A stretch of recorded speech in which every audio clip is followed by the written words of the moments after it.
my holy days as part of your clergy team. And once again, I am struck with awe at the privilege of standing on this bema in this sanctuary, surrounded by all of you. So many bodies, voices, hearts, and souls gathered together today. We need it because it has been a painful and challenging year for our world, our country, our brothers and sisters in Israel, for our city, and for so many of you right here. And yet here we are, filling this majestic sanctuary physically and virtually, carrying hopes that our shanah tovah will be more than a greeting, that it will rise up as prayer. Please, God, let this be a good year, a better year. It's still early, yet already these days of awe are doing their work, opening us to the wonder that we so desperately need.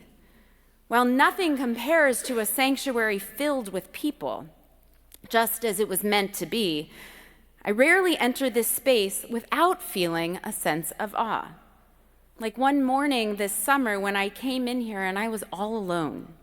The lights were off, blue-tinted sunlight filtered through the stained glass. And not only did I hear the silence, but I felt it. I was standing right about there when a little tickle caught my throat and I coughed. It was just the smallest of coughs, but it echoed, and the sound swelled, reverberating again and again until it softened back into stillness. And in that moment, I discovered what many of you have known for so long.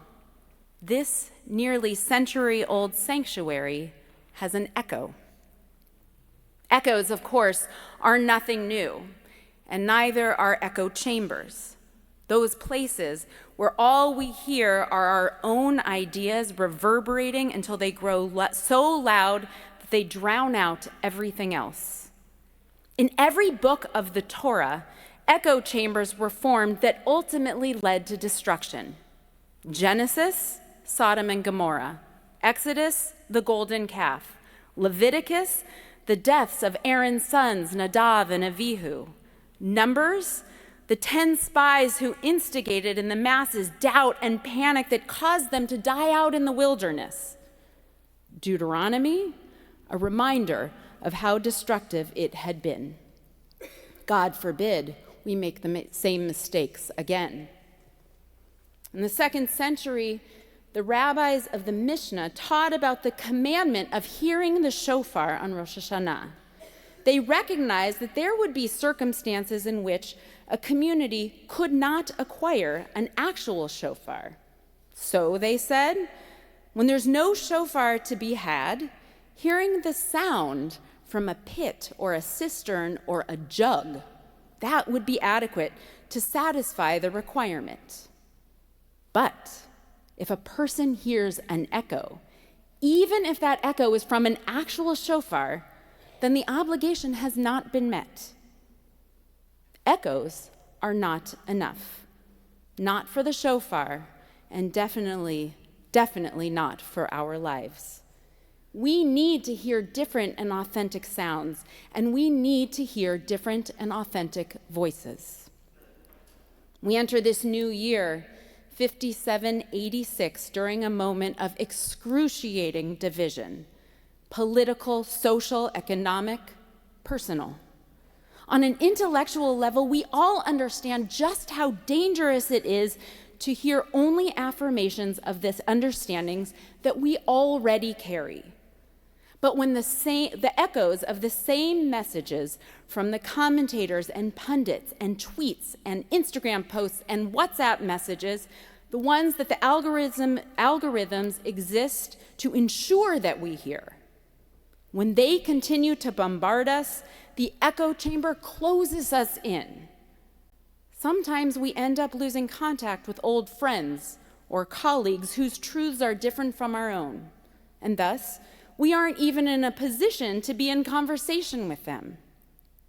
Other times, as psychologist Carl Rogers taught, We choose not to listen to voices that differ from our own because listening and actually hearing can challenge us, unsettle us, and maybe, just maybe, even compel us to change, and change is difficult. In a world already marked by so much uncertainty, it can feel safer to shut others out than to allow their truths to touch us.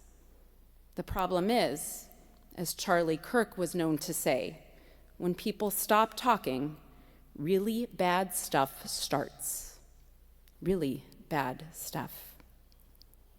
Today is Yom Harat Olam, the birthday of the world, when we return to the story of creation, to our origins as human beings, when the first humans in the Garden of Eden were there, where harmony was exemplified and there were no echoes.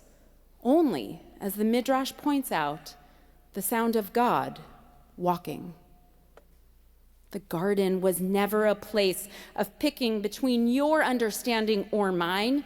It was always about men and women, innocence and knowledge, life and death, blessing and consequence, two people, two truths, two realities, two stories held together until that moment when they ate from the fruit of the tree of knowledge and everything changed. As journalist Benji Telushkin points out, these first humans never ate the whole fruit. They only had a bite. In such, Adam and Eve were holders of what Telushkin calls fractional knowledge. Unlike God, whose seal the rabbis teach is truth with a capital T, we human beings, B'nai Adam, descendants of Adam, we also carry fractional truth within ourselves. Being human means that the truth I hold and the truth you hold are both real, and neither is whole. When we convince ourselves that ours is the one right way of understanding the world, it's not the echo chambers that are in danger of being broken down, but the very fabric of our community, of our family. In his new book, Beyond Dispute, Rediscovering the Jewish Art of Constructive Disagreement, that's a title, diplomat Daniel Taub was clear.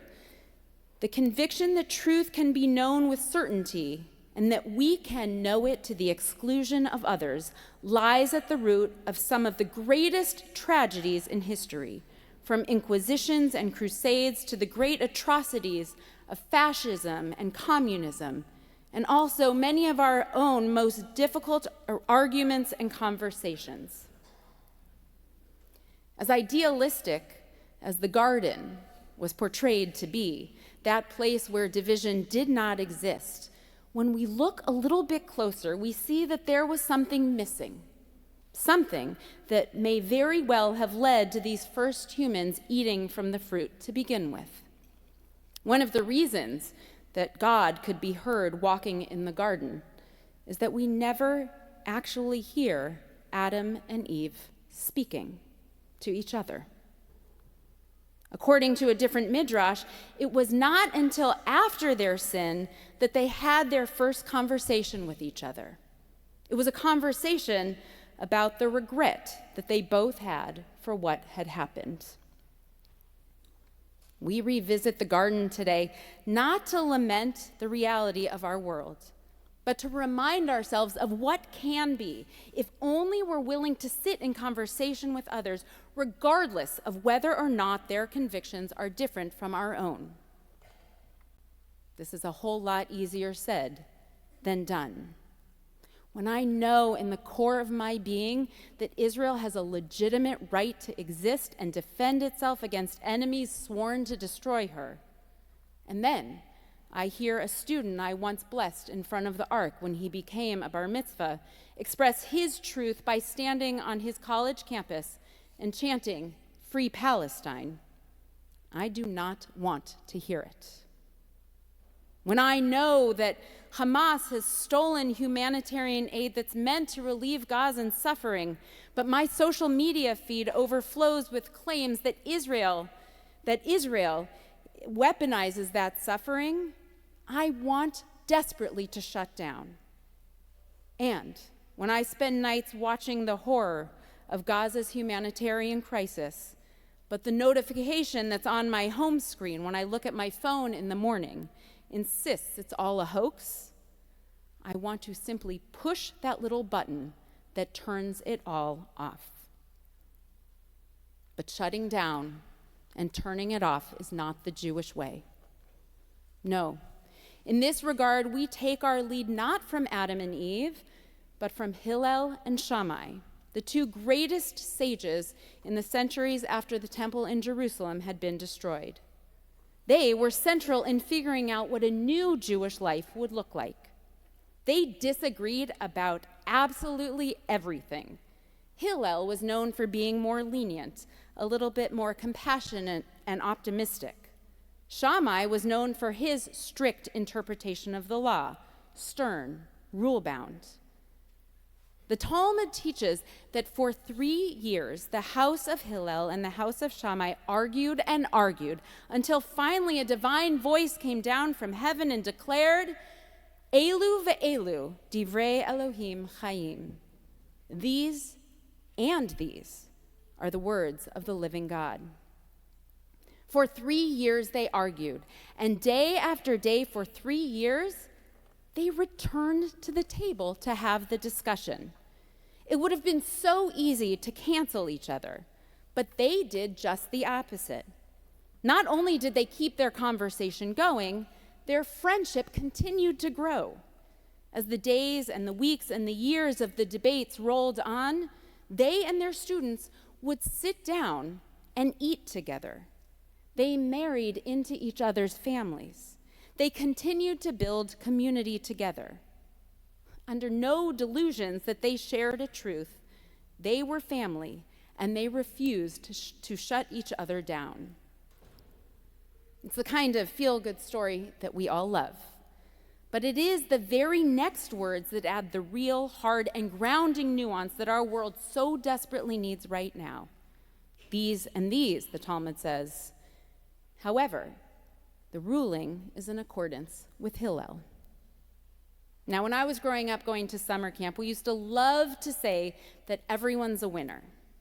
As nice as this sentiment was, real life reminds us all too often that this is simply not reality. With Hillel and Shammai, everyone could not be a winner. A decision had to be made that would guide the tradition. Why did the rule follow Hillel? Because he listened before speaking. Because he had the humility to learn. Because Hillel not only taught his own view, but he knew that if there was any hope of Jewish tradition remaining relevant, other opinions simply had to be heard. He never abandoned his own position, but as long as he was sparring with someone that he trusted was working toward the same end goal of building a just society, he was open to hearing the other position. Of course, there are boundaries outside of which there is little chance that the conversation can be productive. I, for example, am likely not a good sparring partner with someone who decries Israel's right to exist. But as long as our foundational values of building a just society align, then just like Hillel and Shammai, the debate is about how those values can be best brought to life. We live in a time when communication is easier than ever to access, and history's most powerful tool for it is quite literally sitting in the palms of our hands. I hope not right now. But in that same moment, we are hearing each other less than ever before. The world that's presented to us is one of binaries, Republican or Democrat, urban or rural, Fox News or MSNBC, pro-Israel or pro-Gaza, end the war or bring the hostages home. We should know better. than to fall into the trap of black and white. Jewish life has always been about living in the gray, navigating our way through the fault lines of faith and doubt, exile and belonging, particularism and universalism, tradition and modernity. Our fractional truth matters, but it remains only a fraction of the full picture. Constantly seeking to expand our truth by coming back to the table even when the fault lines between us feel overwhelming, that is our sacred challenge. Rabbi Abraham Joshua Heschel, who lived in the first part of the 20th century, moved from Poland to Germany, back to Poland, and then to London before finally settling in the United States in 1940. With his early life literally shaped by fleeing Nazi absolutism, he managed to maintain his conviction that refusing to surrender to the voices that claim some oversimplified, one-dimensional truth, this was a profoundly religious act. After his death in 1972, his final manuscript was published under the title, A Passion for Truth. Faith is not the clinging to a shrine, he wrote, but an endless pilgrimage of the heart. Not the clinging to a shrine, but an endless pilgrimage of the heart. During these days of awe, in this awesome place, Heschel challenges us to pave the way for our hearts to travel on an endless pilgrimage by listening, even when it hurts, by coming back to the table to eat and talk and debate, even when we disagree, and by seeing the humanity in those whose truths are nothing like our own. The forces that want us to live in a world of or rather than in the garden of and are strong, but they are not decisive. It may have been too late, but Adam and Eve had the difficult conversations. So did Hillel and Shammai, and so will we. Join us in the coming weeks and months for opportunities to come together to hear different voices and have facilitated honest conversations about some of the issues that you may be afraid to speak about, or that you find yourself whispering about for fear of being canceled. Together, we are going to embark on that endless pilgrimage to a garden of our own that holds multiple truths at the same time. When that happens, our shanah tovah will be more than a greeting and more than a prayer. It will be ours. Shanah tovah.